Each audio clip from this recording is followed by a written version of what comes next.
Verzeo. Learn here, lead anywhere. Subscribe to our Verzeo channel and tap the bell icon to receive all notifications. Download the Verzeo app and get free content access. Hi guys, good morning. Hi, good morning, Romit. This is Pratik here from Verzeo. I am your moderator and host for this event. Hi Pratik, I'm good. I'm good. Great to have you here. Yeah, no problem. It's a good opportunity, and I'm glad to be here as well. And do you know? Do we have an idea of how many people have approximately registered for this webinar? I think someone from the ops would be able to answer that question. Okay. Event Verzeo there, I think they would be aware about it. I'm not sure really. Okay. Let us keep the participants on mute. So the idea is to sort of run through the presentation in about 45 to 50 minutes and then open the forum for questions. And when I say questions, while I'll be talking, there would be a lot of people posting their questions on chat, right? Let them do that. And once in the last 10 minutes, we can answer some of those questions, as well as I'm not too sure if we can open it up. If it's a large group, we can open up the microphones. That sometimes leads to a lot of chaos, even during office meetings. So I'm just a bit wary of that. But it's good to take the questions that come through chat. We can definitely answer some of those. Now it's very much accessible. All right, welcome everybody. Welcome to Verzeo's GMAT webinar. We would be talking more. I think we will wait for some more people to come in and then we will start. It's just about 10:59. Pratik, can you see my screen? Yes, your screen is visible. Do you, what do you see? Do you see the PPT with the first page? Yes, GMAT, get to know it. Okay, great. All right, it's 11:05 and we shall begin. Will not take much time. Romit, if you could just put the presentation on the presentation mode where you can, where it's in full screen showing that. So then we can start off with that. I think it's the fourth button from the top left. Yes, that's the one. All right. Just give me a, the presentation mode is creating a problem.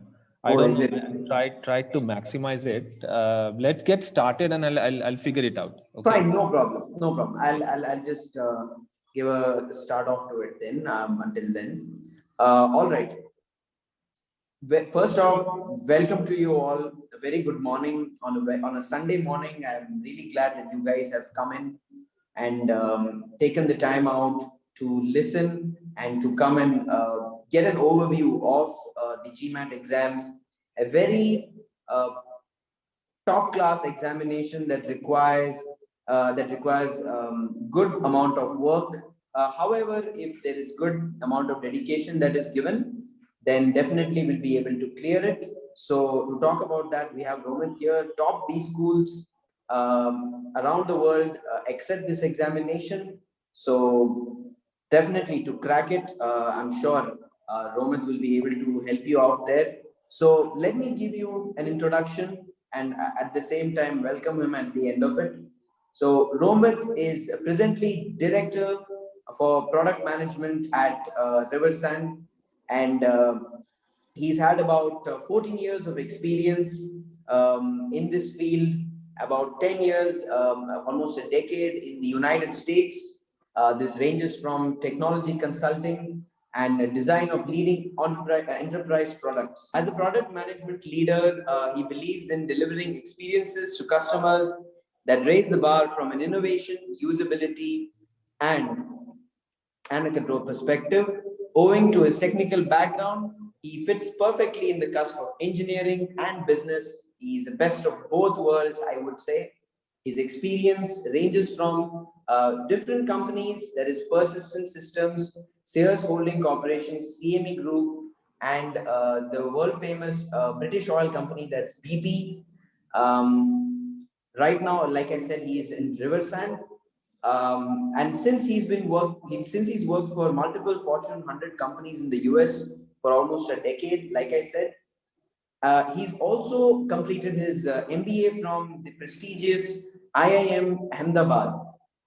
So like he's mentioned out in his profile that the best of both worlds out there. He's a product management leader, and that comes from his engineering background, and also the MBA part of it brings his business knowledge out there. So he has a compelling understanding of markets and customer behavior, and his rich experience in project management brings configuration, build, and release management technologies and processes.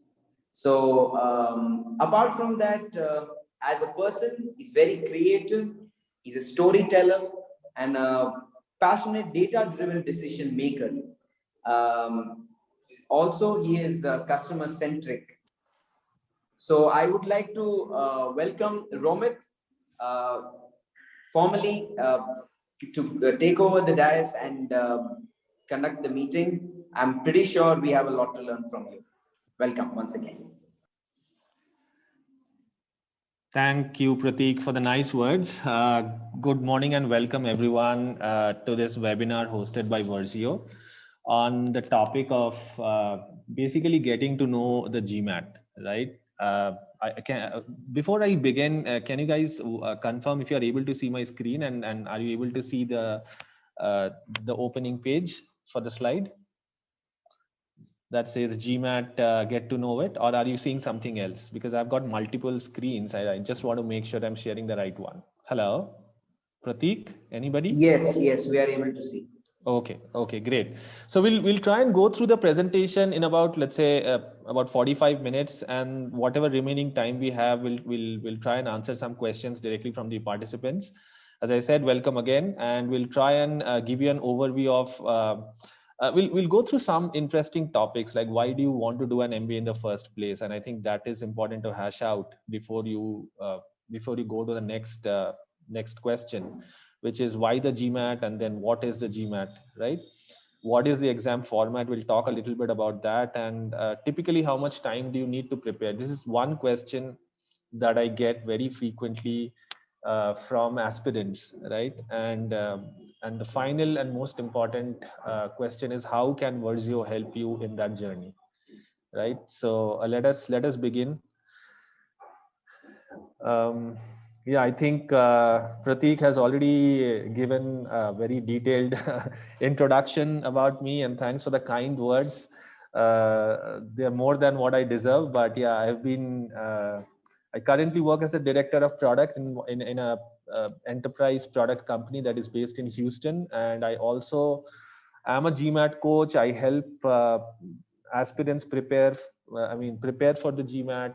And once they take the GMAT, I also help them in the subsequent journey of writing the essays, the interview preparation, and many of my students have gone to do their MBA from the US, from Europe, from UK, from Canada, from Australia, from New Zealand, and even the likes of, let's say, IIM-A, B, C, ISB. So yeah, I've got a fair bit of experience doing that.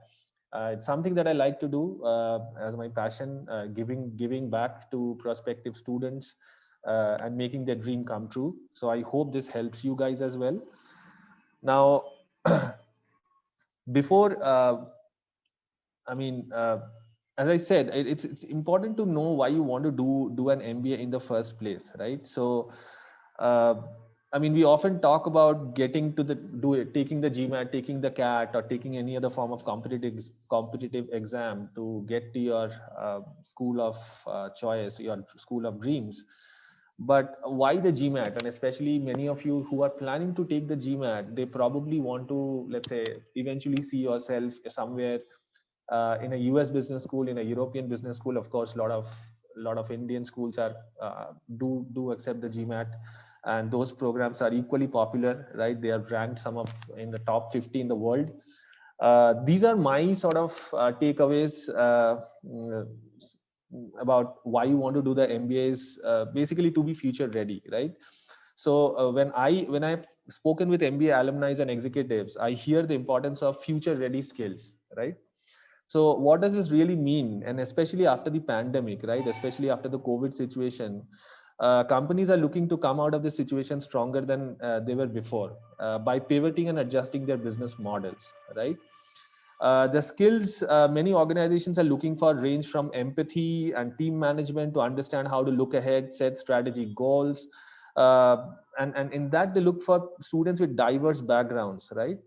And MBA is one such experience that helps you hone those unique skills, right? So it is that is the reason it's important to be future ready, especially given the situation that we are in, and what companies are looking at when they want to come out of this situation. Of course, exploring new industries and functions, that is another reason that I find a lot of students who aspirants who want to take the GMAT. Many of you probably have a few years of experience under your belt. You're probably mostly working somewhere. You probably have 3 years, 4 years, 5 years, 6 years, all the way. I've seen people up to 10, 11, 12 years of experience take the GMAT and get into do their MBA. So if you are looking to make a career pivot, an MBA may help you face that challenge. I've known people from manufacturing who have gotten into high tech. I've known doctors who have gotten into management consulting post their MBAs. I've known bank managers who have started their own ventures, right? So it really helps you pivot your career into a new direction.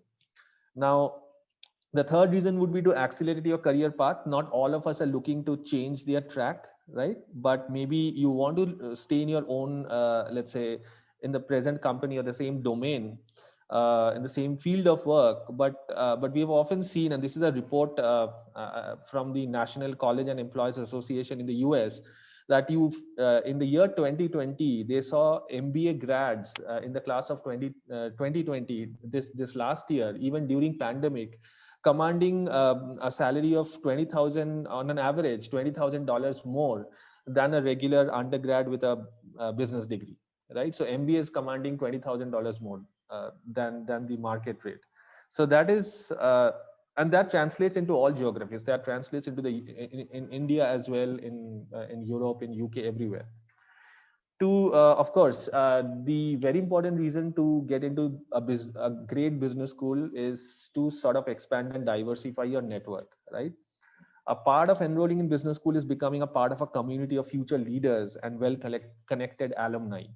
Most MBA programs offer access to networks, network programs that are hosted by clubs and employers, as well as affinity networks, student-led conferences, right? Basically, all opportunities that could help you expand your reach, and basically help you become successful in the business world. So these are some of the right reasons of doing an MBA. Why you shouldn't be doing an MBA? I mean, if you're not very clear about your objectives, I mean, MBA is not that sort of magic pill, right? You can't swallow the MBA pill, and it's not a golden ticket that will automatically admit you to higher paying jobs with bigger responsibilities. I mean, it's not. It takes passion, proactivity, and hard work to expand your knowledge and skills. Right? It takes years. Even after you graduate, even after you have your degree, it will take a lot of time to sort of put in that hard work and network with the right people, get yourself the right projects, and deliver the right results before you see before you reap the benefits of doing an MBA from a top tier business school, right? And definitely don't do it if you're like if MBA often forces a huge amount of financial burden on students, whether you're doing it from India. Even if you do it from ISB today, for instance, ISB MBA cost you about 30 plus lakhs, 33 lakhs. It's not an ordinary sum of money by any stretch of imagination. Even the 1 year programs at IIM-A BC, they'll cost you somewhere close to 30 lakhs, a little less than 30 lakhs, but very, very close to 30 lakhs. So it's a huge financial setback, right? And I don't call it as a setback. I call it as an investment into your future. But you need to be all into the game to make sure that you really want this. And people who are all into this game, only those are the people who come out of the program with a degree in hand, with that scroll of paper, which also means something more than just a scroll of paper. That means a lot of experience, a lot of networking, a lot of additional skills that you have acquired, a lot of soft skills, a lot of, let's say, very critical strategic skills that you've acquired that you are ready to apply in your work life later on, right? And definitely do not apply to business school. Let's say if you're bored at work, you're stuck at a dead end job, and you think that this is one way out. Because if you're stuck at a dead end job right now, which means that you're probably not proactive enough, you're probably not asking your manager for another project where you could be more successful, right? So there are other ways to just sort of solve those little problems, right? Of course, MBA can help you catapult your career, but basically you need to get into this program, get into this game with the right mindset. That is all I'm talking about, right? So yeah, I was able to put my presentation in presentation mode. Let's get to, now that we are clear about, okay, once you are clear about why the MBA, now the question is why the GMAT, and what is the GMAT? Well, when you're thinking about MBA around the world, right, the GMAT, which is the Graduate Management Admission Test, which is administered by the Graduate Management Admission Council, which is often called GMAC, is basically a computer adaptive test, right? It tests the candidates' analytical writing skills, quantitative skills, verbal skills, and reading skills in standard written English. I would say mostly American English, because the GMAC is an American company. The test, this is pretty much, this is the most widely accepted exam for MBA admissions worldwide. Like no other exam has as wide as a network as GMAT, right? So about I think 7,000 programs across 2,300 schools accept GMAT scores for giving admission. So talk about all the top tier programs across the world, all your Harvard, Stanford, Wharton, Booth, Kellogg, Duke, right? Your UCLA, every program in the US, and in fact all the programs in Europe and UK, Australia, New Zealand, even as I said, India, Singapore, Singapore NCR, Singapore and NUS, all of them accept the GMAT, right? So this is pretty much your gateway to get into a great business school. But this is the first step. This is the first of many steps. Don't just think that if you crack the GMAT, get a great score, that's the end. That's your ticket to a great business school. The admission process in American schools, in most schools across the world, is much more holistic. So once you have taken the GMAT, there's a process of applying to each business school individually, where you are asked to write a couple of essays. You're asked to submit your statement of purpose. You have to take multiple rounds of interviews with the admission committee before you make an impression which is good enough for them to make sure that you are fit for their incoming class of so and so year, right? So nonetheless, GMAT is still a very important step. And whatever you have done in your past, let's say you do not have a great academic background. A lot of us do not have a great academic background. You cannot change that. But what you can change is put in a lot of hard work and get a great GMAT score, and put the right foot forward, like put your best foot forward into the application process. Right? Because I've seen students with not great academic backgrounds, but they have been able to do really well by getting a great GMAT score, and I've seen many of them getting into top tier MBA programs in the US or anywhere else, right? So the first step is to prepare well for the GMAT and take the GMAT and ace the GMAT, right? So now that we have spoken about what the GMAT is, it's basically a computer adaptive test, and I'll talk more about what a computer adaptive test is. It is a test that adapts to the way you're taking the exam, and we'll get into more details, more in-depth analysis of what a computer adaptive test is. But it could be beyond the scope of this webinar. As we talk about the GMAT more in subsequent webinars, we can explain more about how the GMAT algorithm works. We are not discussing that today. But let us move forward and see at a very high level what does the GMAT exam structure look like, right? So currently there are these pretty much these 4 sections that you will come across called the analytical writing assessment. It's in short form, you can remember it as AWA henceforth. Basically, you're asked to write one essay there. A situation would be given and you'll be asked to present your thoughts in a very cogent and logical, practical way, and write an essay of, let's say, 500 words.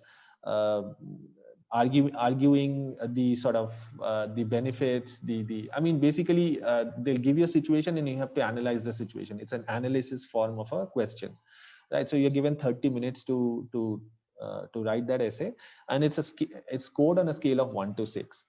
And then you have the integrated reasoning, which is a multiple choice question which comprises of different types of questions. These are, let's say, 2-part analysis, multi-source reasoning, some graphical interpretation, some table analysis. Maybe you're given a pie chart, a bar graph, and you're presented data from, let's say, a company's financial uh, performance for a certain year. And based on those, let's say, tabular data or graphical data, some subsequent questions are asked and you have to answer those questions. And for that also you get 30 minutes, and it's scored on a scale of 1 to 8, right? Now remember, these analytical writing assessment and IR, these 2 sections, these are mandatory sections, you have to take them. And these, you also get, let's say, scores on them, but they are not counted towards your score of 800. The score of 800 is GMAT, the score that you get on GMAT is out of 800, right? So if you get 800, you've basically gotten a 100 percentile score, right? Very few people get it. I probably personally know just one person in my entire network of 5,000 people on LinkedIn that has a score of 800, but they didn't even go to business school. That's the interesting part. So now comes the 2 important sections, the elephant in the room, the quantitative and the verbal section. The quantitative section that has problems, the 2 types of problems, data sufficiency and problem solving. And we are again not going to get into the depths of what a data sufficiency problem solving is. We'll probably tackle that in subsequent webinars. But quantitative pretty much has 31 questions and 62 minutes, which basically means that you get 2 minutes per question to solve. And trust me, it's enough if you practice it the right way. These questions are all at the difficulty level of, let's say, your standard 9, standard 10, like of an ICSE or CBSE or state board curriculum. So there's nothing to worry about. You are not going to be asked calculus. You are not going to be asked trigonometry. You're not going to be asked, let's say, complex algebra, right? Complex numbers, nothing of, if you're from a science background, if you have studied engineering, there's no engineering maths. There's not even standard 11, 12 maths. There's no calculus, differentiation, integration, nothing of that sort, because this exam is designed for everyone. A history major can take it, an arts major can take it, a philosophy major can take it, a criminal psychology major can take it, an engineer can take it. So they have to design the exam at a level that is suitable for everyone. So this is basically the standard of a high school student in America, right? So definitely something that we can easily manage with some degree of discipline, some degree of hard work, all of that. And the verbal section. So the verbal section has 36 questions. You have skills that will test your reading comprehension skills, critical reasoning skills, sentence correction skills. 36 questions, about 65 minutes. I would say a minute and a half for each question, right? And again, it's enough. As I said, if you practice well, if you put in the right, let's say, right type of practice, it's very important. Not just the hours of practice. How are you practicing is very important. And both this quantitative and verbal scores are scored on a raw scale of 6 to 51. And the quantitative and verbal scores are the ones that count towards your score of 800. Those are the only 2 sections that count towards your score of 800. Currently, the AW and IR are not counted towards your score of 800, right? Then many students ask, in that case, what is the purpose of having the AW and IR sections? So there are multiple purposes of having this, and nobody has a very clear answer on it, including the GMAT. They don't publish a very clear answer on this. But there are multiple reasons. Couple of reasons that I know personally, and I know, let's say, having say really studied this exam, the nature of this exam, and spoken to a few adcoms, is that, for instance, you get two candidates. There's, let's say, one last seat left in a B school, right? And there are two candidates who have got the exact same score on the quant, on verbal, they have the exact total score, right? On the GMAT. Let's say they both have a 720 on the GMAT, and their overall background profile, their statement of purpose, their essays, their letters of recommendation, everything is, let's say, on par with each other. There is no way to sort of distinguish the two candidates. The ADCOM could then look at their IR or AWA reports or scores to break the tie, right? To basically find out which candidate has better integrated reasoning and AWA scores, right? Skills, basically. And they might be a better fit in their class, incoming class, right? So that might be one of the reasons. The second reason is, often what the GMAT does is, when they try, let's say, they'll try and introduce these, let's say, uh, sections which are scored but not counted towards a score of 800, right? You'll get a score for AW and IR, but as I said, these are not counted towards your score of 800. So what they do is, they will have people's scores, right? They have a massive database, and what they also do is, they'll correlate that the scores of IR and AWA with your performance in B school. Let's say they'll try and find out a correlation that if you scored very high on integrated reasoning, did you also do really well in B school? Did you do well in all your subjects that needed high degree of critical reasoning, logical thinking? If yes, I'm just saying if yes, and I'm not saying that is the case. Maybe down the line, maybe 5 years down the line, they might make integrated reasoning as a mandatory section, where that is also going to count towards your score of 800. Or what they could also do is, they could introduce some integrated reasoning type of questions into your main quantitative section, right? So these are the way they try and sort of experiment with these sections. Right now, these two are sections that are scored but not counted towards your total of 800, right? So essentially, if you got a great quant and verbal score, you get a 750, 760 score, but you do not have a very good AW and IR score, I would pretty much, I mean, I'm trying to grossly generalize here. In most cases, you don't have anything to worry about. If your quant and verbal score, the last two rows, those are good enough, and you don't have a great AW and IR score, there's not too much to worry about, because pretty much they are not counted. Does that mean you deliberately sort of mess it up in exam and you do not pay a lot of attention? No, I would definitely not do that. Try and focus on that as well. But the primary primary preparation has to be on the last two rows, quantitative and verbal, right?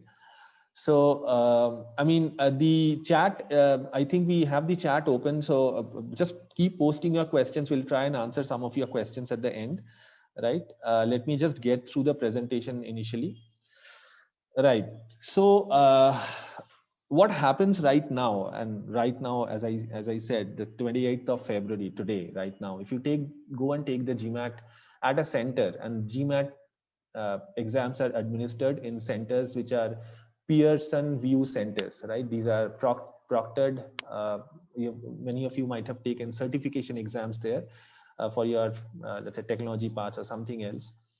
So these are Pearson VUE centers which administer the GMAT. So if you take an in-center, so in-center GMAT, and I'll talk about why I'm talking of an in-center GMAT, because very recently, the GMAT has also introduced an in-home GMAT, like they call it the online GMAT. Why they have introduced this is primarily because of COVID. 2020 saw us, I mean, we couldn't go out, we couldn't go out of our house, couldn't travel, couldn't take transport. Therefore, GMAT, the Graduate Management Admission Council, has come up with a new live, online GMAT thing, right? That online GMAT thing you can take from home, and we'll talk about it in subsequent slides, right? Just wait, just give me some time. But if you, but the in-center GMAT is still open today. You can go to a Pearson VUE center and take the GMAT from there. In that, when you go to a center, and when you begin your GMAT session, right, you'll get these three options, right? these the options of taking the GMAT. The option one is, let's say you take your AWA and IR, right? And then you have a break of 8 minutes. And then you take a quant, again, you have a break of 8 minutes, and then you take a verbal, right? Or you have the option of taking the verbal first, then you have the optional break. And these breaks are optional, by the way. This is an 8-minute break and it's optional. So if you do not want to take the break, you can just inform your proctor and they can allow you to start the next section right away. Some people do want to take that optional break. Maybe they want to take a bio break, go to the washroom. They want to just drink some water. They want to, let's say regain their confidence, just take a break to chill, right? Just an 8-minute break though. So you have a verbal, you can take the verbal and then take a break. Then you can take the quant, then take a break, and then you have to take the IR and then AWA. There is no break between the IR and AWA. These are together. And the option 3, of course, quant, break, verbal, break, IR, AWA. So these are the 3 options, and these out of these 3 options, you need to select which mode, which option you plan to take your exam at the beginning of the exam, right? So you have to select the mode at the beginning of the exam, right? So these are the 3 options right now. However, if you take the online GMAT right now, which is sitting at home, you do not have an option. The only option available to you is a standard rigid option, right? We'll talk about that later on. And also the other thing is you don't have to take the AWS section in the live in the online GMAT today, right? There is no AWS section in the online GMAT today. However, there's a surprise coming for all of you. And if you are aware of, if you're keeping track of GMAT, things are going to change from 8th of April 2021. So some of the very common questions, I've put them all here. How many sections are there on the GMAT? By now, you know, 4 sections, right? 2 of them account towards your score of 800. 2 of them you get a score, but they do not count towards your score of 800. What is the eligibility criterion? An often asked question by many aspirants. Of course, you have to be 18 years of age. There's no upper age limit for the candidate. Educational qualification, GMAT, the body that administers the GMAT, right, has not announced any official statement regarding qualifications. And candidates who wish to enroll for MBA program should possess a graduate degree in any discipline from a recognized university.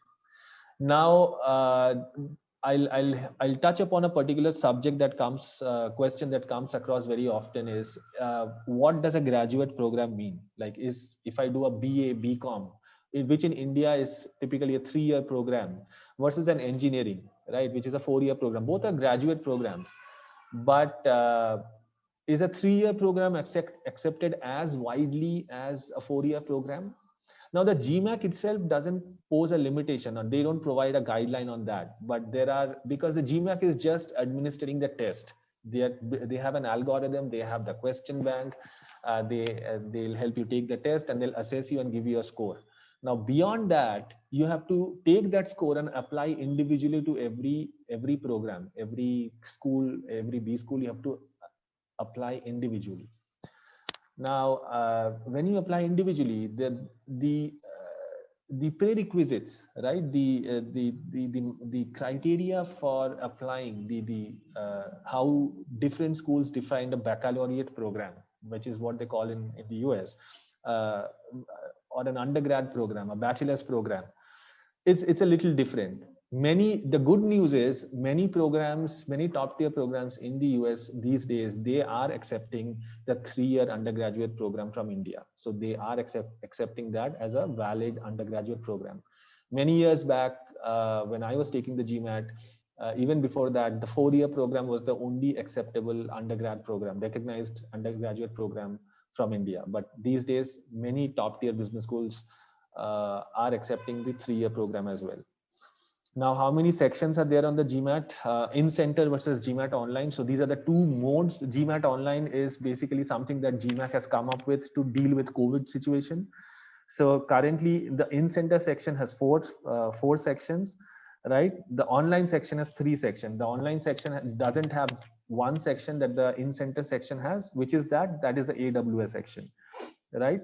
And because there is no AWA, which is the analytical writing assessment in the online GMAT online type of exam, the duration of that is 30 minutes less, right?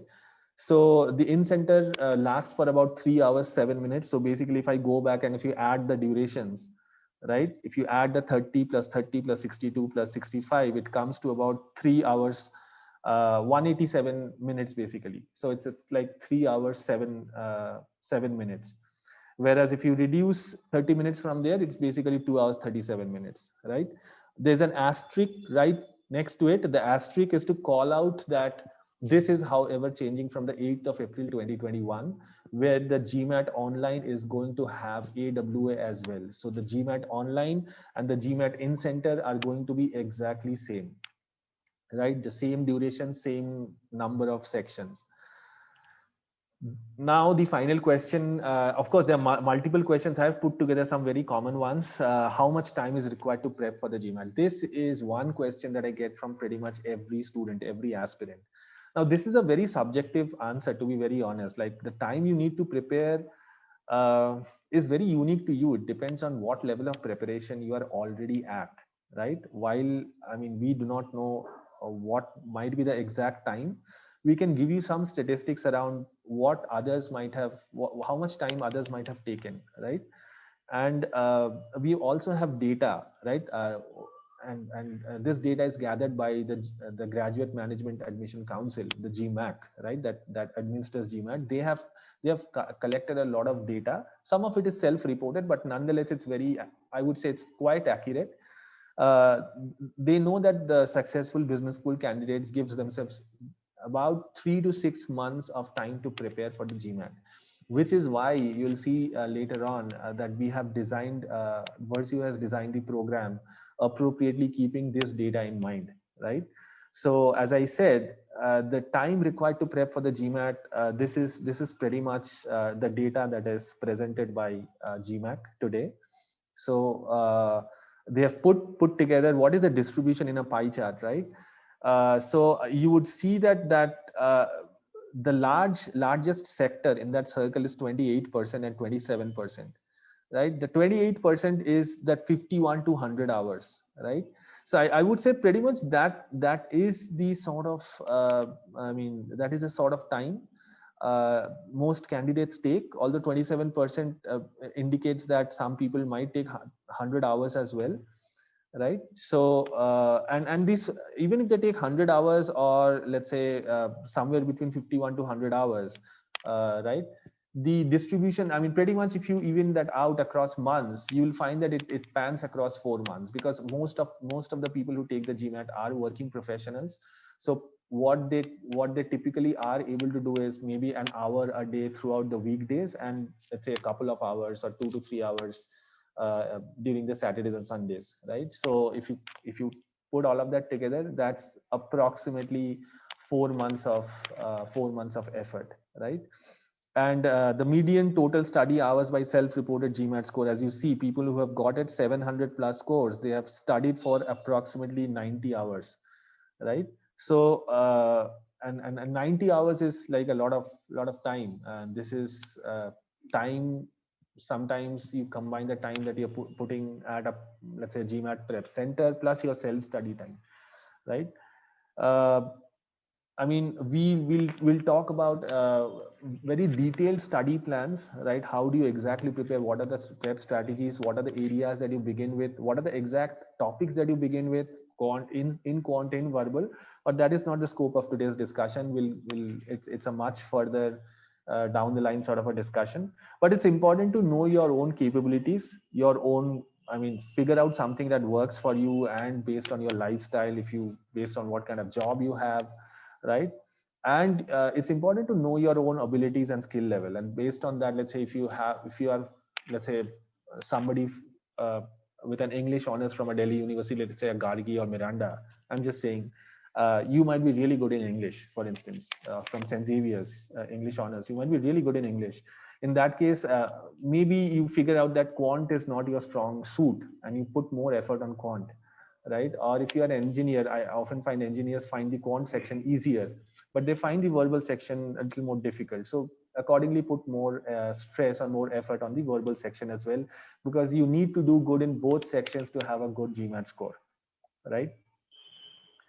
So I'll quickly run through this. The number of attempts, you can take the GMAT once every 16 calendar days. So if you take a GMAT today and you do not score well, you can take the GMAT again on the 16th of March, for instance, right? Not that it's advisable, because if you have, let's say, not scored well on the GMAT, I don't think within 15 days you are going to do, let's say, a lot of change in your preparation, in your strategy, so that you can see a much better score. It's ideally better to wait for, let's say, give yourself another couple of months, at least 1.5 months, I would say, before you take the second attempt, right?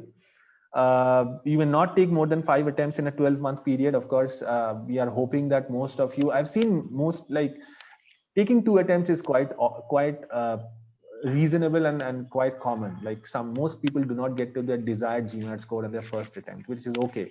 So you can give it a couple of more months and then take it again, and that's quite normal, because this is an investment of a lifetime, right? So you want to get the right GMAT score, great GMAT score, and get into your school of choice, right?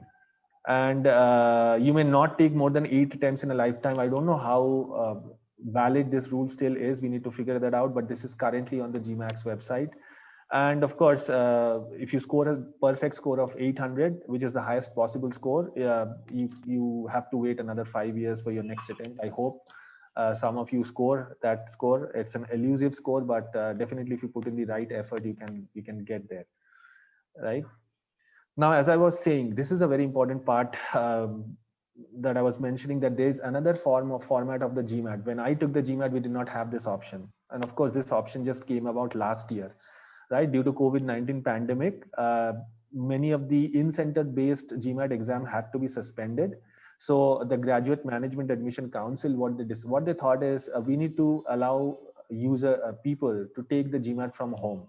But coming up with such a program takes a lot of time, because it's a proctored exam. Like, they have to come up with the logistical issues, with the legal issues, with the operational issues. All of that has to be managed.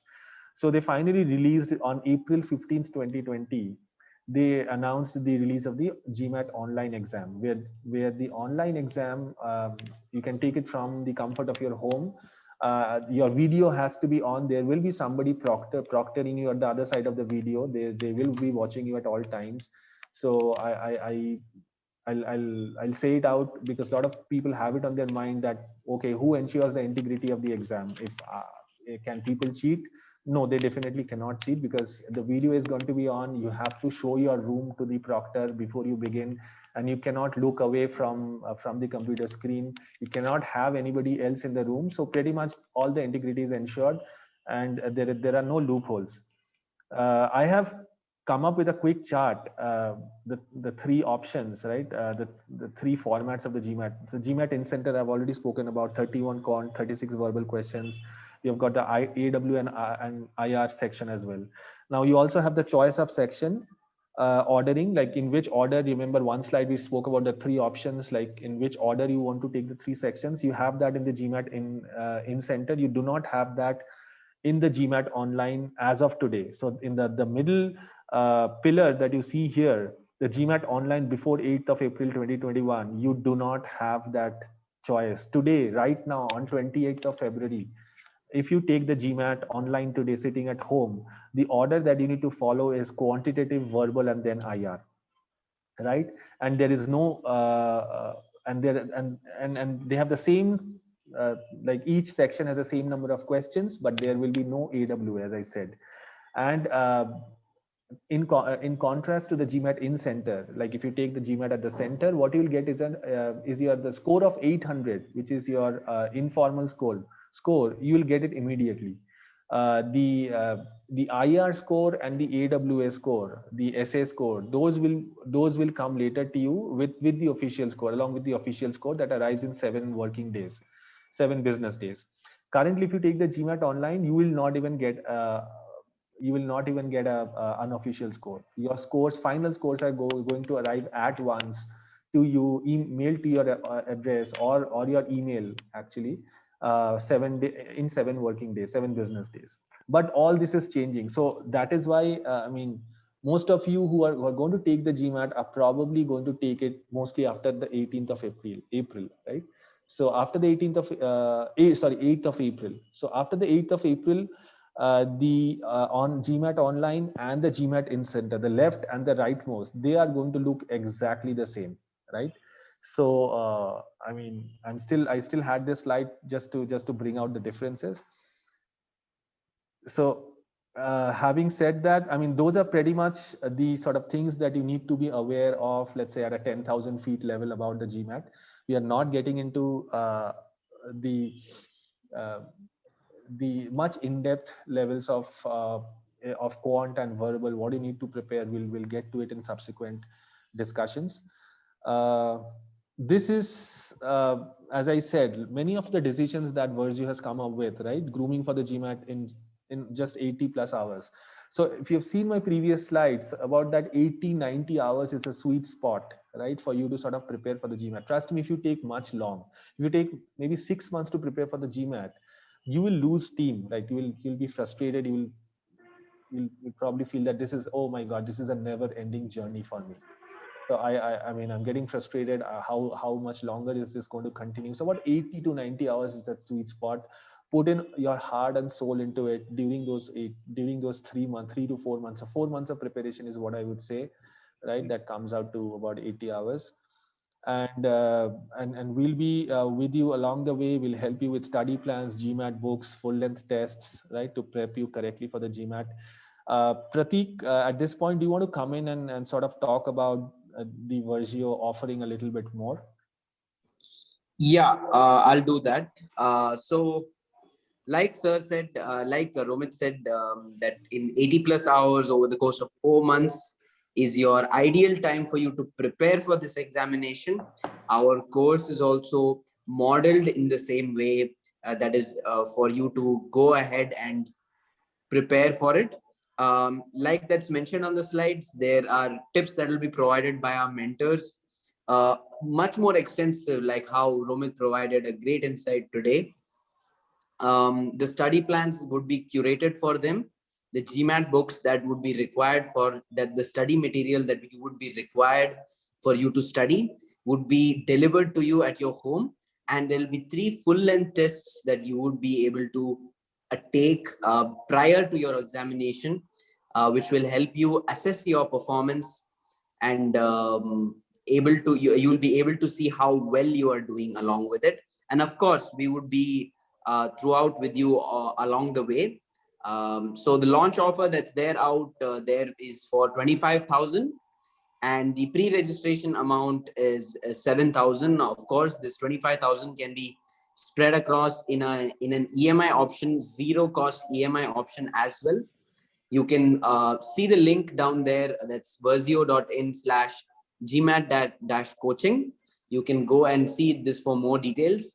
Like I said, these 80 plus hours are divided over 4 months.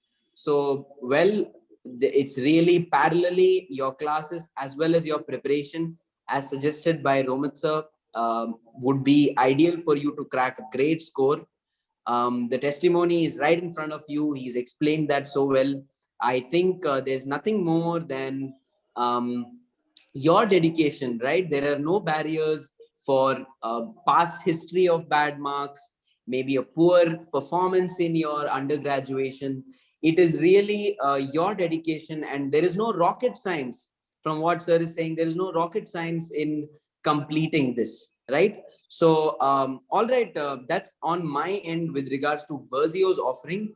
Is there anything else you would like to add, Romit, so that we can, if not, then we can go ahead with the questions?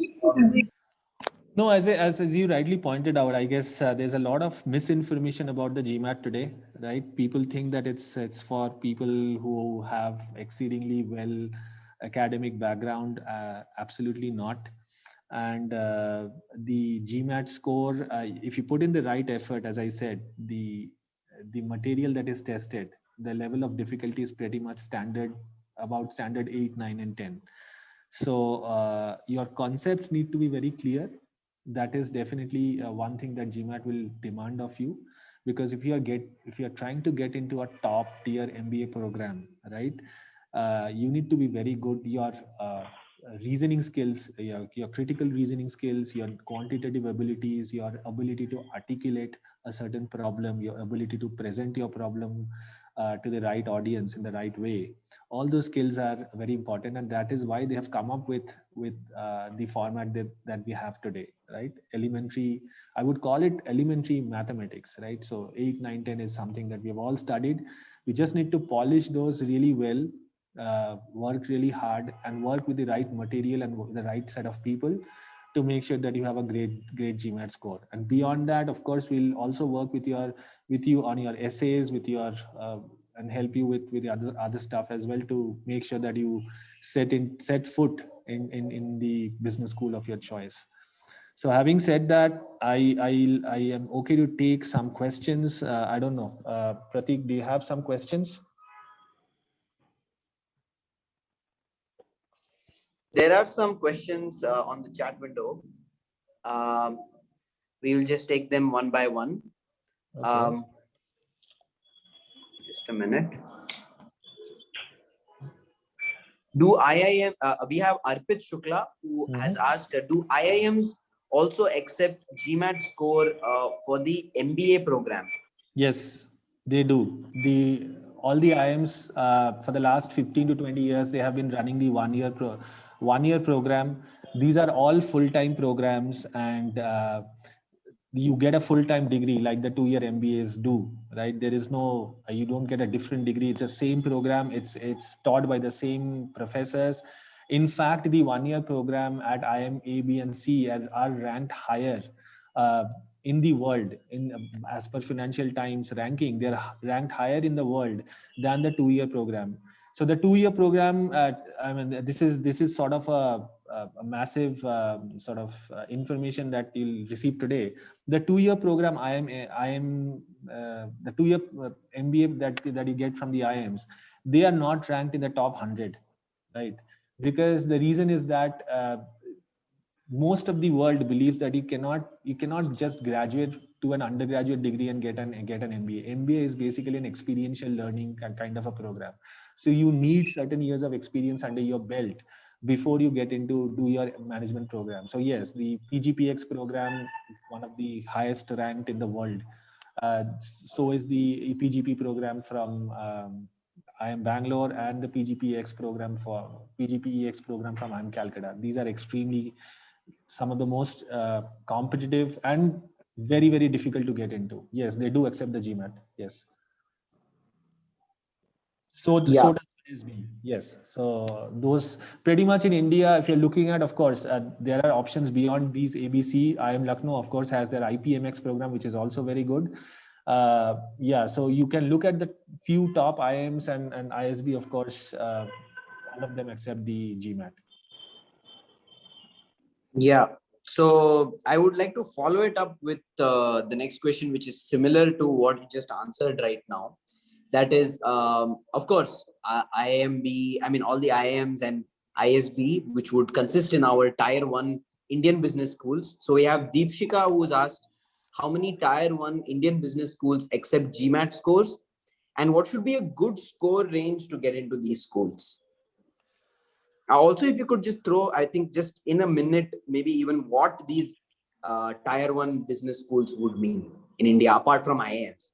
Yeah, see, Tier 1, Tier 2, there are so many different kinds of ranking, right? So Economic Times has their own ranking. The IIM-A has a different ranking. So I would say, based on my experience, the Tier 1, Tier 2 is I mean, these are perceptional evaluation, right? I would say if you are planning to take the GMAT, the IIM-A, B, C, IIM Lucknow, IIM Indore, IIM Kozhikode, like the original 6 IIMs, their 1-year programs are still very competitive. I would also consider, of course, ISB. ISB is currently the top ranked program in the recently Financial Times ranking of 2021. So these 6 plus ISB, these would be your Tier 1 programs, right? even in the tier one, there would be, let's say, there would be certain, let's say, I mean, it's a continuous spectrum. I mean, you cannot say that, I mean, more, and I'm saying by perception. By perception, most of the people believe that IIM-ABC would be better than the remaining three IIMs. So these are perceptions. I'm not saying the quality of the programs are bad in the other IIMs, but pretty much IIM-ABC, when it comes to having the perception of brand equity, they have, of course, the best brand equity, and so does ISB in terms of the GMAT. So these about 5-6 programs in India, these could be considered top tier in terms of GMAT, right? That accept the GMAT programs. How many total schools accept the GMAT program? I don't think anybody has that number. There are more and more schools right now who are trying to come up. Great Lakes, for instance, SP Jain, a lot of these other schools are currently accepting the GMAT. They are also really good schools. I know some really good friends of mine, rather juniors of mine, who have done their 1-year MBA from Great Lakes, have done their 1-year MBA from SP Jain. See, some of the so this is a cultural barrier. Actually, it is a cultural barrier that we have. We all think that MBA is a 2-year program, but if you look at the top tier MBA programs all over the world, you talk about INSEAD, which is INSEAD Paris, right? Fontainebleau in Paris. That was pretty much the top ranked MBA program the last 3 years, like back to back, consecutively top. It's a 10-month program. It's a barely 11th month program. London Business School, right? Oxford, Side Business School, Judge Cambridge. Every business school in the UK and Europe, they're pretty much 1-year programs. In fact, even the US has started 1-year programs. Kellogg is one such program. It's a top tier program. So they all accept the GMAT. In US, of course, it's not a problem whether it's 2-year, 1-year, executive, part-time, evening, everything accepts GMAT. Even the same in Europe. India, we have recently started accepting the GMAT. As I said, I don't have a total list of all schools that accept the GMAT. I'm pretty sure you can find that information from somewhere. But these are some of the schools that are named in India. These are pretty much the good schools where you ideally want to go after having worked for a few years.